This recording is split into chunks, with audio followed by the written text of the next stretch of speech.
Assalamualaikum warahmatullahi wabarakatuh. Alhamdulillahirabbil alamin wa bihi nasta'inu ala umurid dunya waddin.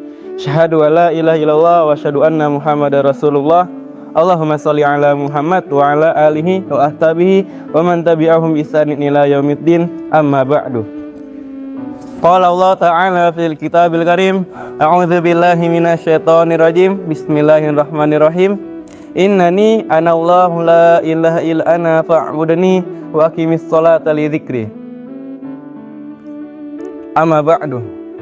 Halo teman-teman semua. Di ayat tadi Allah memberitahu kepada kita bahwasannya Allah itu Tuhan seluruh alam semesta. Ayat tadi itu terdapat dalam surat Toha ayat 14. Yang artinya innani, sesungguhnya akulah, anallaha, sesungguhnya aku ini Allah, la ilaha illa ana, tidak ada Tuhan selain aku, fa'budni, maka sembahlah aku. Wa aqimis sholata li dzikri, lalu kerjakanlah salat untuk mengingatku. Mengapa Allah memilih salat untuk mengingatnya? Teman-teman tahu nggak? Ternyata salat itu diambil dari kata bahasa Arab silah, asal katanya silah. Atau biasa kita di Indonesia itu silaturahim. Nah, silaturahim itu sebenarnya bukan ketika kita bertemu, kita bersapa-sapaan terus kemudian kita pamit. Silaturahim itu sebenarnya ketika kita bertemu, kita sapa-sapaan, dan ketika kita pamit, kita masih mengingat saudara kita, kemudian kita mendoakan saudara kita tersebut. Itu namanya silaturahim. Nah, kenapa dinamakan salat? Salat ini adalah penyambung dari hamba ke Allah Subhanahu wa taala. Makanya dalam sabda Nabi, salat itu adalah tiang agama. Tiang agama, pondasi dasar agama.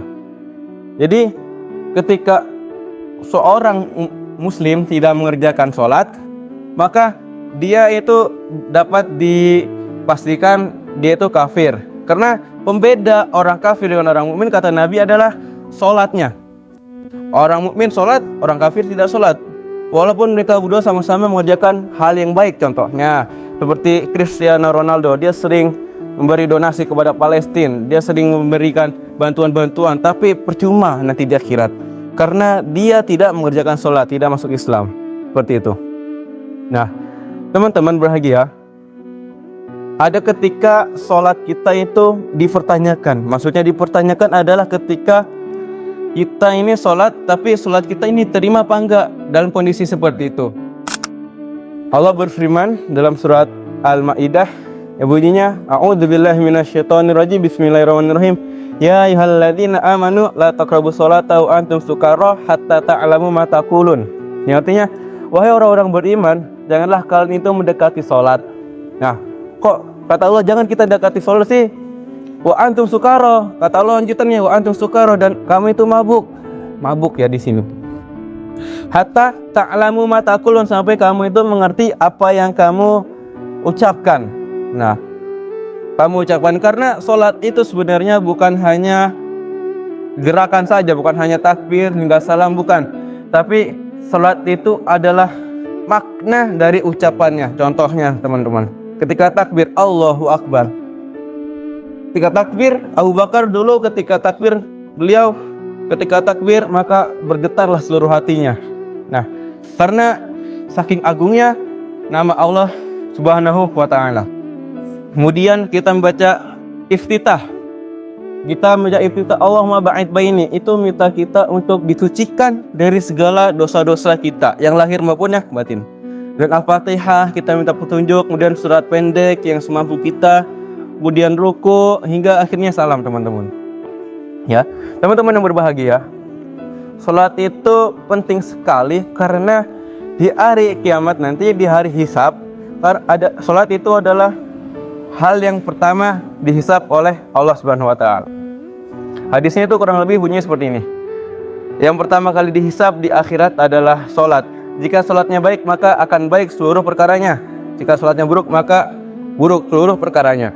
Nah, karena salat tadi itu dapat mempengaruhi muamalah seseorang, teman-teman. Ya. Ketika seorang sudah terbiasa sholat dengan baik, maka dia akan terjaga dari faksya dan mungkar. Faksya adalah kekejian, mungkar adalah kejahatan, gitu. Sedikit berbeda, tapi maknanya hampir sama. Teman-teman, ketika seorang sudah melaksanakan dengan baik, sudah bisa lakukan perbuatan yang menjauhi dari fahsya dan mungkar, maka insya Allah dipastikan dia akan dapat dekatkan diri kepada Allah SWT dengan cara yang mudah. Karena inti untuk mendekatkan diri sudah dia kuasai dan sudah dia biasakan dalam sehari-harinya. Teman-teman, ada sebuah pertanyaan, kalau saya sudah bisa tidak mengerjakan fahsya dan mungkar, berarti saya tidak usah sholat dong.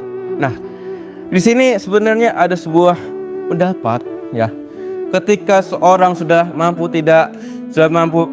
menjauhi perbuatan fahsya dan mungkar, maka dia tidak ingin sholat karena sudah yakin dapat menjauhi fahsya dan mungkar. Tapi ketika kita tidak sholat, maka kitalah yang mengerjakan fahsya dan mungkar itu, karena kita tidak mengerjakan sholat, teman-teman. Jadi intinya adalah sholat adalah tiang agama yang harus kita dirikan. Sholat adalah pembeda seorang mukmin dan seorang kafir. Dan juga sholat adalah pilah antara hamba dan Allah yang paling dekat. Sekian, nun wal qalabi wa masturun fastabiqul khairat. Wassalamualaikum warahmatullahi wabarakatuh.